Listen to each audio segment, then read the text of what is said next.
बहुत समय पहले की बात है। एक जंगल में खूबसूरत हरा भरा बरगद का पेड़ था। उस बरगद के पेड़ पे बहुत सारे पक्षियां घोंसले बनाए रखे थे।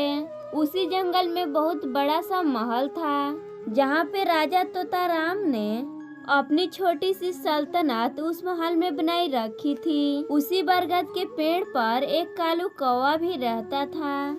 वो बहुत दुखी रहता था और वो हमेशा सोचता रहता था, इस पेड़ पर सारे चिड़ियाओं का घर कितने अच्छे अच्छे हैं और इन लोगों के पास कितने सारे धन भी हैं, और मैं ही सिर्फ इस पेड़ पे अकेले एक गरीब कौवा हूँ, और मुझे अपने आप को धनी बनाने के लिए कुछ तो काम करना ही पड़ेगा।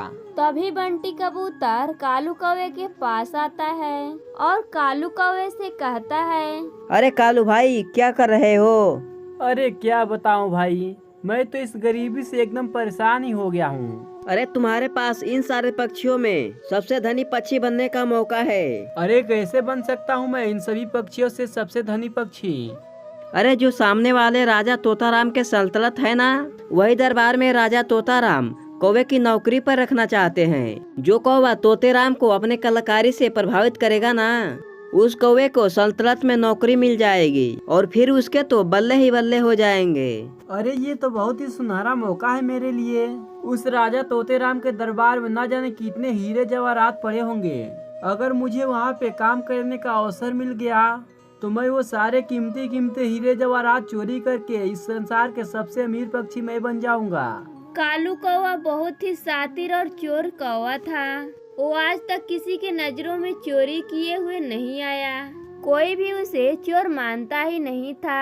अच्छा भाई बंटी, अब मैं चलता हूँ उस तोते राजा राम के सल्तनत में। देखता हूँ कि अगर मेरी कलकारी और हुनर से वहाँ कोई नौकरी मिलती है या नहीं। थोड़ा देर बाद कालू कौवा राजा तोताराम के सल्तनत में चला जाता है और वो अपना हुनर और कलाकारी दिखाने लगता है। कालू कौवा राजा तोताराम को बहुत प्रभावित करता है, जिसे राजा तोताराम उसे अपनी सल्तनत में नौकरी दे देते हैं।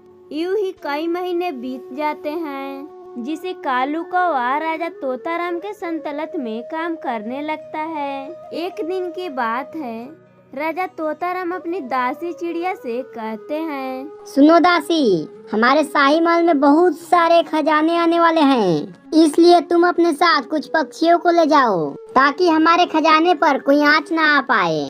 जी हुकुम राजा साहब। इस दरबार में से मैं किस पक्षी को ले जाऊं जिस पे आपका सबसे ज्यादा विश्वास हो? वो हमारे सल्तनत में जो नया कौवा आया है ना, उसी को ले जाओ। पर राजा साहब, वो कौवा तो अभी सल्तनत में आया है, उस पर कैसे विश्वास कर सकते हैं? अरे नहीं दासी, ऐसी कोई बात नहीं, मुझे उस कौवे पर बहुत भरोसा है। वो कौवा हमारे साथ कोई विश्वासघात नहीं कर सकता। दासी चिड़िया अपने साथ कालू कौवे को ले जाती है और फिर दोनों खजाने के पास जाते हैं। खजाने को देखते ही कालू कौवा कहता है, अरे बाप रे, इतना सारा खजाना! हाँ कालू कौवा, ये सारे के सारे खजाना राजा तोताराम का है। हमें इसे बहुत ही सावधानी के साथ राजा तोताराम के पास ले जाना होगा। अगर ये खजाना चोरी हुआ तो राजा तोताराम हमें नहीं छोड़ेंगे। अरे ये खजाना तो बहुत सारा है। अगर ये खजाना मुझे मिल गया तो मैं तो बहुत ही अमीर हो जाऊंगा। उसके बाद सारे खजाने को मालगाड़ी में लेकर दोनों चलने लगते हैं। थोड़ा देर चलने के बाद कालू कौवा टुनटुनी चिड़िया से कहता है, अरे दासी, काफी समय से हम लोग चले जा रहे हैं, क्यों ना हम दोनों लोग किसी स्थान पे बैठ करके अच्छी तरह से थोड़ा आराम कर ले। नहीं कालू, हम ऐसे बैठ नहीं सकते। हमारे पास इतना सारा खजाना है, अगर कोई चोरी कर लिया तो हम क्या करेंगे? अरे नहीं दासी, अब मुझसे तो एकदम चला ही नहीं जा रहा है। थोड़ा देर बैठ करके आराम कर लेते हैं। दोनों बैठकर एक पेड़ के नीचे विश्राम करते हैं। तभी दासी टुनटुनी बैठे बैठे सो जाती है। अरे ये दासी तो सो गई है। यही अब सुनहरा मौका है हमें यहाँ से खजाने को लेकर भाग जाने का। कालू उस दासी को पेड़ में बांध देता है और सारा खजाना लेकर वहाँ से चला जाता है। अरे बाप रे, इतना सारा खजाना! अब मैं इसे रखूंगा कहाँ? अगर ऐसे कहीं रखूंगा तो राजा तोताराम तो मुझे तुरंत पकड़ लेगा। उसका कहर तो इस पूरे जंगल में पड़ा हुआ है। तभी कालू कौवा एक उपाय निकालता है और एक पेड़ के नीचे ले जाकर उसको गाड़ देता है और लौट के राजा तोताराम के संतलत में आ जाता है। अरे क्या हुआ कालू? और दासी कहाँ है? नहीं दिखाई दे रही। और ये सारा खजाना कहाँ पर है? मुझे क्षमा करना राजा साहब, मैं आपके खजाने को नहीं बचा पाया। वो दासी अपने साथ किसी और भी बहुत सारे पक्षियों को लेकर आई थी और वो सभी पक्षियों ने मिलकर मुझे बहुत ही मारा। उसके बाद वो सारे खजाने को लेकर भाग गए। उस दासी पक्षी ने मेरे साथ बहुत ही ज्यादा विश्वासघात किया है। अब तो मैं उसे नहीं छोड़ूंगा, उसे मैं काले पानी की सजा दूंगा। राजा तोताराम अपने कुछ पक्षी सिपाहियों को दासी को ढूंढने के लिए जंगल में भेजते हैं। सारे सिपाही दासी को ढूंढने के लिए जंगल में चले जाते हैं। कई दिन इधर उधर घूमने के बाद दासी का कोई भी पता नहीं चलता है। तभी पक्षी राजा तोताराम के पास आते हैं और राजा से कहते हैं, राजा तोताराम, उस दासी चिड़िया का कहीं भी पता नहीं चला। हमने तो पूरा जंगल ही छान मारा तो भी नहीं पता चला। लगता है कि वो दासी चिड़िया हम लोगों से कहीं बहुत ही ज्यादा दूर चली गई। उसका पता तो चलेगा भी नहीं, क्योंकि मैं उसको तो बहुत ही अच्छी जगह कैद कर दिया हूँ और उसे तो कोई पक्षी भी नहीं ढूंढ पाएगा। और मेरा यहाँ रहना किसी खतरे से कम नहीं है, क्योंकि अगर वो दासी यहाँ पे आ गई तो राजा तोताराम ने मुझे तो यहाँ पे मौत का घाट उतार देंगे। इससे पहले कि मुझे तुरंत यहाँ से जाना पड़ेगा। यूं ही कई दिन बीत जाते हैं। एक दिन कालू कौवा राजा तोताराम के दरबार में हाजिर होता है। राजा साहब, मुझे कुछ दिनों के लिए छुट्टी चाहिए। मेरी तबीयत बहुत ही ज्यादा खराब है। मैं कुछ दिनों के लिए घर में रहकर आराम करना चाहता हूँ। अच्छा चलो ठीक है कालू, जाओ। अरे वाह, मैंने तो इस राजा को अच्छी तरह से बेवकूफ बनाया। अब तो मैं इस सारे खजाने को लेकर यहाँ से कहीं बहुत ही ज्यादा दूर चले जाऊंगा। वो हंसते हंसते वहाँ से चला जाता है। दूसरी तरफ राजा तोताराम अपने सेना चील से कहता है, सुनो सेनापति, हमें इस कालू कौवे को पीछा करना होगा, क्योंकि मुझे इस कौवे को चाल चलन कुछ ठीक नहीं लग रहा है। राजा तोताराम अपने सिपाहियों को लेकर कालू कौवा का पीछा करता है। कालू कौवा वहाँ जाता है जहाँ सारा खजाना छुपाया रहता है। राजा तोताराम भी उसके पीछे पीछे छुप के जाते हैं। कालू कौवा सारा खजाना जमीन से बाहर निकालता है। तभी राजा तोताराम अपने साथियों के साथ कालू कौवे को खोदते हुए पकड़ लेते हैं। क्यों रे कालू, मैंने तो तुम पे सबसे ज्यादा भरोसा किया था और तुम्ही ने मेरे भरोसे का अपमान किया है। मैं तो तुझे कभी नहीं माफ करूंगा। सिपाहियों, इसे अब फांसी पे चढ़ा दो। राजा तोताराम कालू कौवे को फांसी की सजा दे देते हैं। राजा साहब, मुझे माफ कर दीजिए। मैंने बहुत ही बड़ा गलती कर दिया हूँ। फिर मैं दोबारा अब ऐसी गलती कभी नहीं करूँगा। राजा साहब, मैं तो पैसों के लालच में आ गया था और मैं अपने आप को सबसे ज्यादा धनी बनाने के लिए पाप किया हूँ। मुझे क्षमा कर दीजिए राजा साहब। कालू रोते रोते राजा तोताराम से विनती करने लगता है।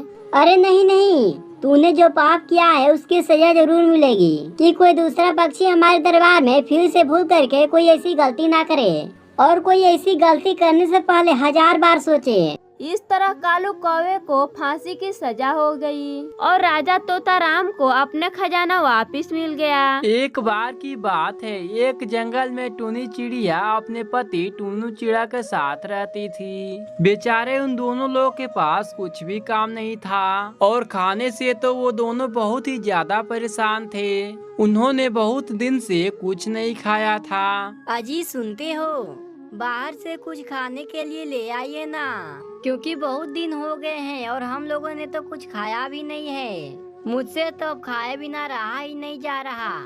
अगर हम लोग ऐसे ही रहेंगे तो हम लोग तो बहुत ज्यादा ही बीमार पड़ जाएंगे, तो फिर बाद में जा कर के मुसीबत हो सकती है। अरे टूनी, तुम तो जानती ही हो कि बाहर खाने के लिए कुछ भी नहीं मिल रहा। अभी तो मैंने कल ही गया था, लेकिन खाने के लिए तो कुछ मिला ही नहीं। अच्छा ठीक है, आज तो मैं दूसरे तरफ फिर जाता हूँ। अगर उधर देखूंगा कुछ मिल जाएगा तो तुम्हारे लिए जरूर लेकर आऊंगा। इतना कहने के बाद टुन्नू चिड़ा खाने की तलाश में घर से बाहर निकल जाता है। तभी उसको वहाँ पर एक जामुन का पेड़ दिखाई देता है, तो जाकर वो वहाँ जामुन के पेड़ पर बैठ जाता है। अरे वाह भाई, आज तो मजा आ गया। इतने सुंदर सुंदर फल मैंने तो पहली बार देखा है इस जंगल में। वैसे तो मैं रोज इस जंगल में पहले आता था, लेकिन इससे पहले तो ये पेड़ मुझे आज तक दिखाई ही नहीं दिया। चलो जैसा भी है, जो भी हुआ अच्छा ही हुआ। अब इसे मैं घर पे लेके जाऊंगा तो टूनी चिड़िया देख करके बहुत ही खुश होगी। वो तो बहुत दिन से कुछ अच्छा ही नहीं खाई। आज तो मैं उसको ये जामुन ले जा करके दे दूंगा। शौक से खाएगी वो इस जामुन को। और मुझे तो ये लगता है कि जामुन के पेड़ को कोई देखभाल भी नहीं करता। उसके बाद टुन्नू चिड़िया वहाँ से जामुन को तोड़ करके टूनी चिड़िया के पास लेकर आता है।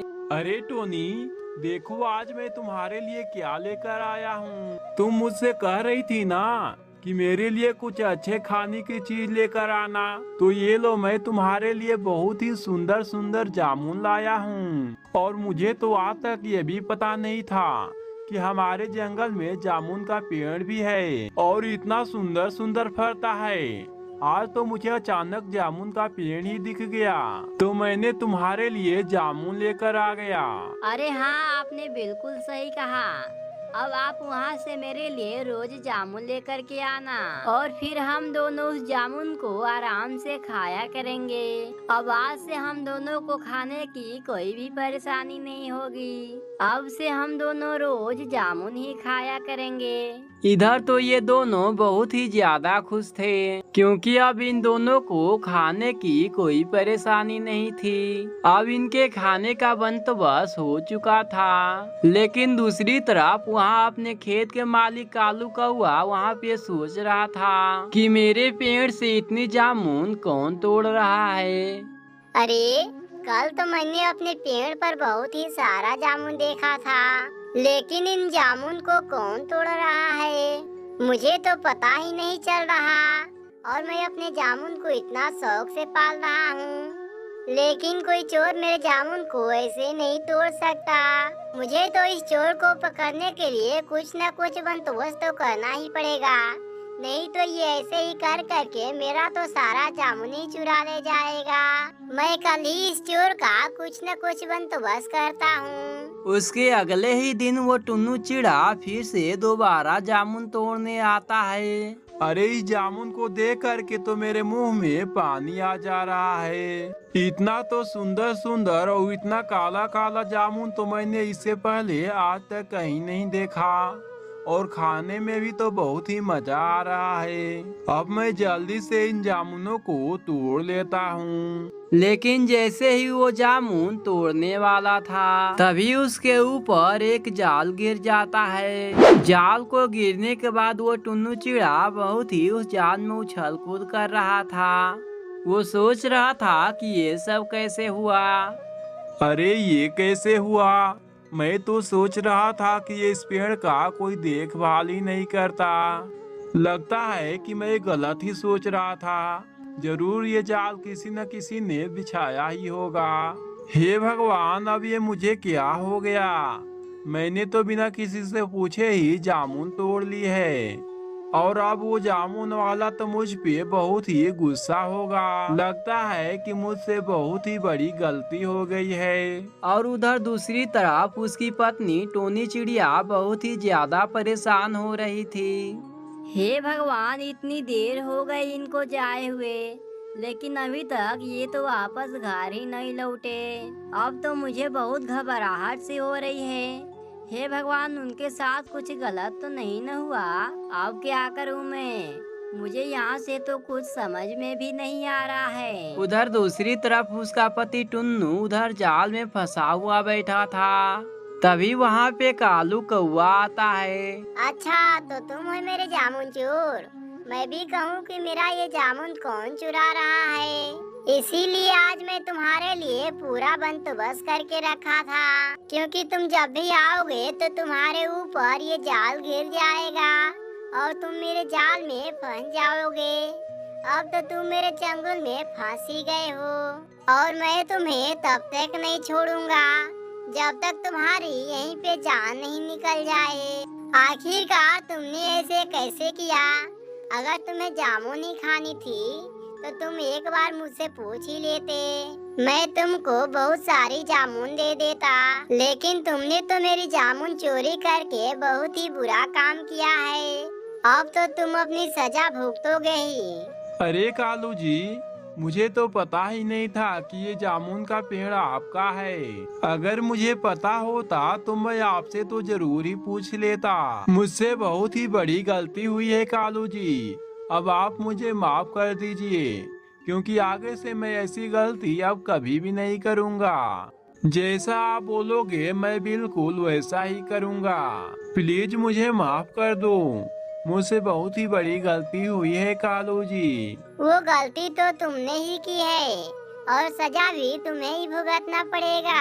लेकिन मैं तुम्हें तो इस जाल से आजाद कर दूंगा, लेकिन तुम्हें मुझे एक शर्त माननी पड़ेगी। अब तुम्हें इस मेरे जामुन के पेड़ की देखभाल करनी पड़ेगी और मैं तुम्हें इसके बदले में कुछ पैसा भी दे दूंगा और तुम्हें खाने के लिए कुछ जामुन भी दे दूंगा। अगर तुम्हें मंजूर है तो बोलो, नहीं तो तुम इस मेरे जाल में ही फंसे रहोगे। उसके बाद टुन्नू चिड़ा वहाँ से अपने घर आता है और वो सारी बातें अपनी पत्नी टुन्नी चिड़िया से बताता है, लेकिन वो अपनी जाल वाली बात टुन्नी चिड़िया को नहीं बताता। सिर्फ वो इतना ही बताता कि अब हमें काम मिल गया है, अब हम दोनों को कोई भी परेशानी नहीं होगी, अब हमारे खाने पीने का बंदोबस्त आराम से हो जाया करेगा। फिर वो टुन्नू चिड़ा रोज सुबह वो जामुन को पेड़ को देखभाल करने के लिए जाने लगता है। अब उन दोनों को कोई भी परेशानी नहीं थी। अब वो दोनों पति पत्नी अपने घर में खुशी खुशी रहने लगे थे। तो दोस्तों, आपको हमारी ये वीडियो कैसी लगी आप लोग हमें कमेंट बॉक्स में ज़रूर बताएं। और ऐसे ही अच्छा चिड़ियों का कार्टून स्टोरी देखने के लिए आप हमारी यूट्यूब चैनल टूनी चिड़िया हिंदी स्टोरीज को सब्सक्राइब कर लें।